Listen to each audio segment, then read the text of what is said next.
வேதாகமம் வந்து எழுதப்பட்டது கிழக்கு தேசத்தை சேர்ந்தவர்களால, அதாவது அரப் பக்கத்தில் இருக்கிற இஸ்ரேல், உலகத்தினுடைய ஈஸ்ட் சைடு அது. ஆனா இந்த வேதாகமத்துக்கு ஒரு விளக்க உரை கொடுத்தது, இந்த பைபிள் காலேஜ் கட்டினது, இந்த பைபிளை அதிக அளவுல விற்பனை செய்கிற ஒரு மொழி இருக்குது அப்படின்னு சொன்னா அது ஆங்கில மொழி. அந்த ஆங்கிலத்துல தான் அவங்க வந்து கமெண்ட்ரி எழுதியிருக்கிறாங்க. அதுல தான் வந்து எல்லா விதமான ஆராய்ச்சிகளும் நடக்கிறபடினால அவர்களுடைய தாட் ப்ராசஸ்ல தான் இது மொழிபெயர்க்கப்பட்டதும் இதுக்கு விளக்கம் கொடுக்கப்பட்டதும். அவங்க ஒரு எண்ண ஓட்டம், இந்த ரெண்டு எண்ண ஓட்டமும் வித்தியாசமானது. இதுக்காக தான் நம்ம ரீதிங்கர்ஸ் பைபிள் கேம்ப் அப்படின்னு சொல்லி வருஷம் அதை நடத்திட்டு இருக்கிறோம். ஒரு 3 நாட்கள் வேதாகமம் எப்படியெல்லாம் தவறாக புரிந்து கொள்ளப்படுகிறது, அதனால் நமக்கு ஏற்படுகிற பிரச்சனை என்ன, இந்த வார்த்தைகள்ல இருக்கிற வித்தியாசங்கள். இந்த வார்த்தையே வந்து பாருங்கன்னா, ஒரு 50 வருஷத்துக்கு முன்னால் அந்த வார்த்தையினுடைய அர்த்தம் வேற. சில வார்த்தைகளுடைய அர்த்தம் ஆங்கிலத்தில் இருக்கிற வார்த்தைகள்லயே சில வார்த்தைகளுடைய அர்த்தம் 50 வருடத்துக்கு முன்பாக அந்த வார்த்தையை சொன்னா புரிந்து கொள்ளப்பட்ட விதம் வேற, இன்றைக்கு அது புரிந்து கொள்ளப்படுகிற விதம் வேற. அப்படிங்கிறது வந்து நிறைய வார்த்தைகள் அப்படி சொல்லலாம்.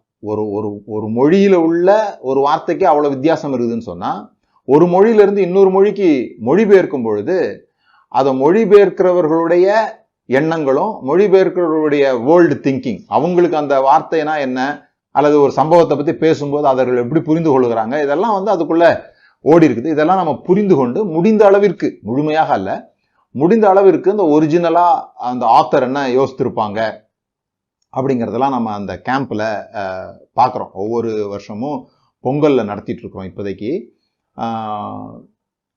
அந்த கேம்ப்ல அதுதான் நான் முக்கியமா சொல்லுறேன். இந்த கலாச்சார பின்னணியில படிக்கும்போது அந்த ஆத்தர் அவர்களுக்கு என்ன சொன்னார், அதை முதலாக சொல்லும்போது அவங்க என்ன புரிந்து கொண்டு இருப்பார்கள் அப்படின்னு சொல்லிட்டு.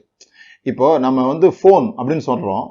போன்னு சொல்லும்போது இப்போ வந்து அதுக்கு பேர் மொபைல்னு ஆயிடுச்சு.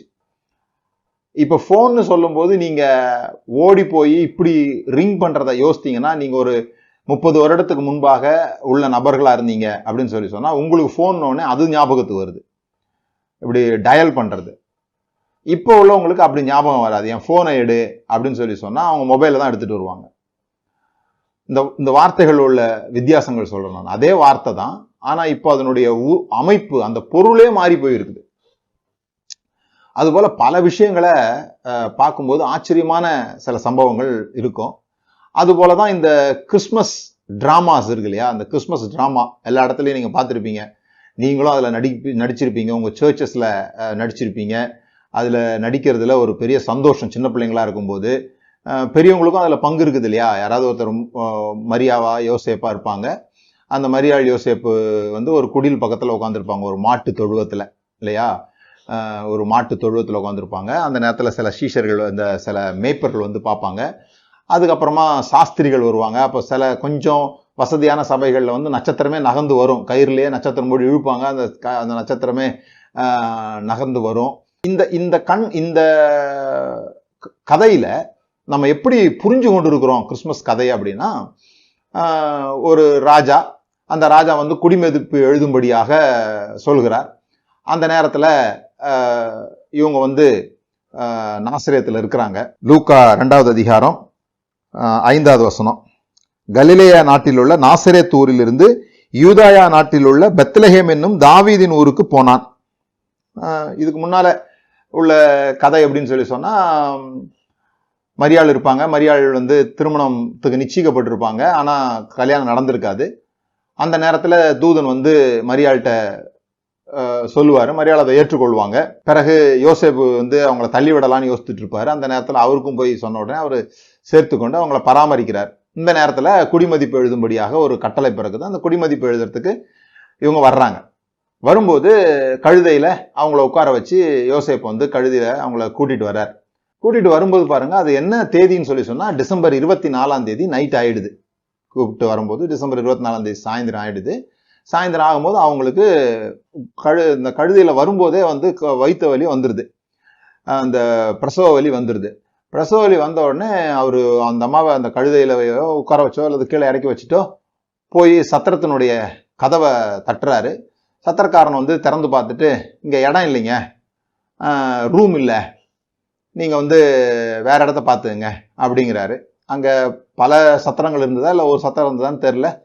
அவர் தேடி தேடி பார்க்குறாரு, ஒரு இடமும் கிடைக்கலன்ன உடனே ஒரு வீட்டுக்கு போய் கேட்குறாரு, இந்த வீட்டில் எனக்கு கொஞ்சம் இடம் கொடுப்பீங்களாண்ணா?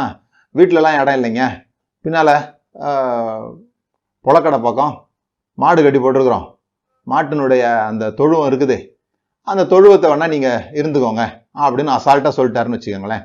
அசால்ட்டாக சொல்லிட்டாங்க. கொஞ்சம் கூட இறக்கமே இல்லாமல் ஒரு குழந்தை பிறக்க போகிற ஒரு ஸ்திரீ வர்றாங்க, பிரசவ வேதனையில் இருக்காங்க. அப்போது அது கூட பார்க்காம என்ன பண்ணிவிட்டாங்க, போய் மாட்டுத் தொழுவத்தில் வேணா இருந்துக்கோங்க அப்படின்ட்டாங்கன்னு உடனே அவங்க மாட்டுத் தொழுவத்தில் போகிறாங்க. குழந்தை பிறகுது. இப்போ மாட்டுத் தொழுவத்தில் ஒரே சாணியாக இருக்கிறதுனால எதில் குழந்தைய கடத்துறதுன்னு தெரியாமல் அந்த மாட்டுக்கு சாப்பிட்றதுக்கு வைத்திருந்ததில் அவங்க வச்சுட்டாங்க.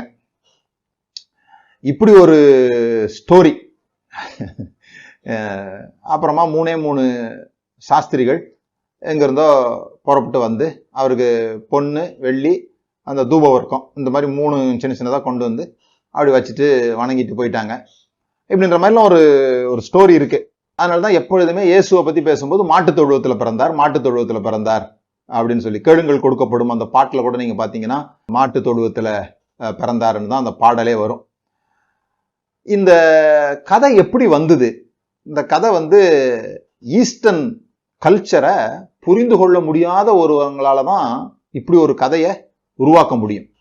ஸோ இப்போ நமக்கு இருக்கிற இந்த கிறிஸ்மஸ் ஸ்டோரி, கிறிஸ்மஸ் நாடகம் இருக்கு இல்லையா, அதோ பெரிய ஆவிக்குரிய காரியெல்லாம் சொல்லிக்கிட்டு இல்லை, இந்த கிறிஸ்மஸ் ஸ்டோரியை பற்றி சொல்கிறேன். இது எப்படி வந்து ஒரு நாடகம் போடுறோம், அந்த நாடகத்தில் ஒரு அமைப்பு என்னன்னு சொன்னால், இயேசு கிறிஸ்துவுக்கு சத்திரத்தில் இடம் இல்லை, அதான் மெயின் மேட்டராக அங்கே கொண்டு வந்தோம். இது வந்து AD 200 கிறிஸ்து பிறந்து மரித்து உயிர்த்தெழுந்து 200 ஆண்டுகளுக்கு பிறகு த புரோட் எவாஞ்சலியம் ஆஃப் ஜேம்ஸ் அப்படின்ற ஒருவர் எழுதின ஒரு நாவல், கிறிஸ்துவனுடைய பிறப்பை குறித்து எழுதின ஒரு நாவல்ல இருந்து உருவான கதை. இது வேதாகம கதை கிடையாது.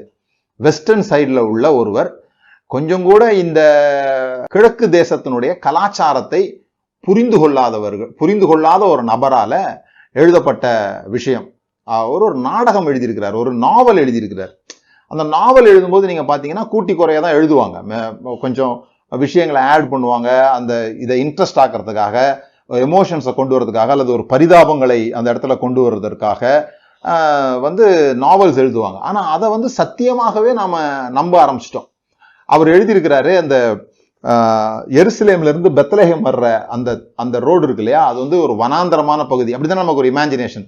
தனியா நடந்து வர்றாரு ஒரு மனுஷன், ஒரு அம்மாவை கூப்பிட்டுக்கிட்டு அந்த கழுதை மேலே ஏற்றிக்கிட்டு பாவம் தனியாக கஷ்டப்பட்டு வர்றாரு.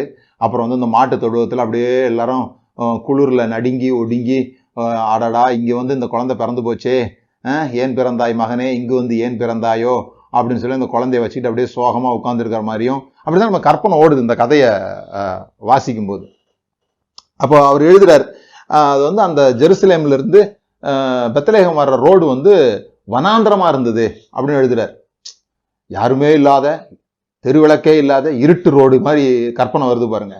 ஆனா உண்மையிலே நீங்க அந்த தேசத்துக்கு போய் பார்த்தீங்கன்னா, அல்லது அப்பவுமே 2000 வருஷங்களுக்கு முன்பாகவே அந்த ரோடு வந்து, அந்த வழி வந்து ரிச் ஃபெர்டைல் லேண்டு, அது வனாந்திர இடம் கிடையாது, அது ஒரு நல்ல பூத்து குலுங்குகிற ஒரு பாதை. அந்த பாதை அதுலதான் அவங்க வந்திருக்கிறாங்க. இன்னொரு விஷயம் என்னன்னு சொல்லி சொன்னா, அவரு அந்த நாவல்ல நீங்க வாசித்து பார்த்தீங்கன்னா ரொம்ப சூப்பரா இருக்கும். அந்த நாவல் வாசிக்க முடிஞ்சதுன்னா நீங்க வாசிக்கலாம். அந்த இரவு தான் அவர் வர்றாரு. வந்த உடனே குழந்தை அப்பதான் பிறக்க போற அந்த நேரத்துல தான் வந்து சேர்றாங்களே பெத்லஹேமுக்குள்ள. அவர் வச்சுட்டு போய் யாரையாவது கூட்டு வரலாம், ஒரு குகையில உணர்ந்து அவங்கள உட்கார வச்சுட்டு, சத்திரத்துல இடம் இல்லைன்னு சொல்லிட்டாங்க. அப்போ ஒரு குகையில உட்கார வச்சுட்டு ஊருக்குள்ள போய் இந்த மருத்துவச்சியை கூப்பிட்டு வரலாம் அப்படின்ட்டு அவர் போறாரு.